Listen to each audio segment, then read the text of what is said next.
వాహనదారులు ఖచ్చితంగా ట్రాఫిక్ నియమాలను పాటించాలన్నారు మంత్రి సీతక్క. అతివేగం ప్రమాదకరమని కుటుంబాలను దృష్టిలో పెట్టుకుని డ్రైవింగ్ చేయాలని సూచించారు. ఆసిఫాబాద్ జిల్లా కేంద్రంలోని సబ్ జైల్లో జాతీయ రోడ్డు భద్రతా వారోత్సవాల్లో పాల్గొన్నారు సీతక్క.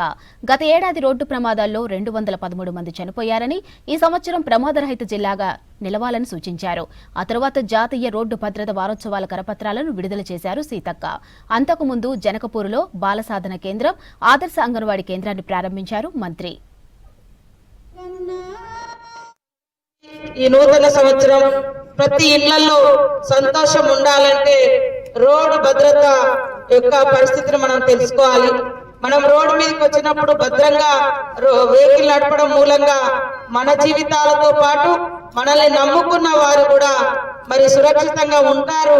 అదే విధంగా రోడ్డు మీదకి వచ్చినటువంటి వాళ్ళ మీద కూడా మనం నడిపే వాహనం మీదకి పోయి కూడా ఏ తప్పు లేకున్నా వాళ్ళు కూడా యాక్సిడెంట్లలో మరణిస్తూ ఉంటారు.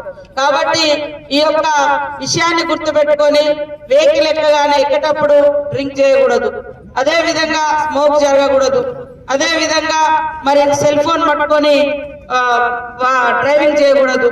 అదే విధంగా ముఖ్యంగా రోడ్డు మీదకి వచ్చినప్పుడు ఒక్కొక్కసారి మన తప్పు లేకున్నా ఎదుటోళ్ళకి గుద్దేటువంటి పరిస్థితి ఉంటది, లేదా సడన్ గా ఏదన్నా వెహికల్ అడ్డం వస్తుంది, సడన్ గా ఏదన్నా జంతువు అడ్డం వస్తుంది, సడన్ బ్రేక్ తోటి ఎగిరిపోయి ఎక్కడో పడి చనిపోతున్నటువంటి పరిస్థితులలో మరి వాటన్నిటి కూడా సురక్షితమైంది హెల్మెట్.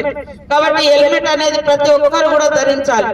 మనం 1000 రూపాయలు ఖర్చు పెడతాం సాయంత్రం డిన్నర్లకో లేకుంటే బీర్లకో బార్లకో, కానీ మన బతుకును సురక్షితంగా ఉంచుకోవడం కోసం మాత్రం ఒక హెల్మెట్ కోసం మనము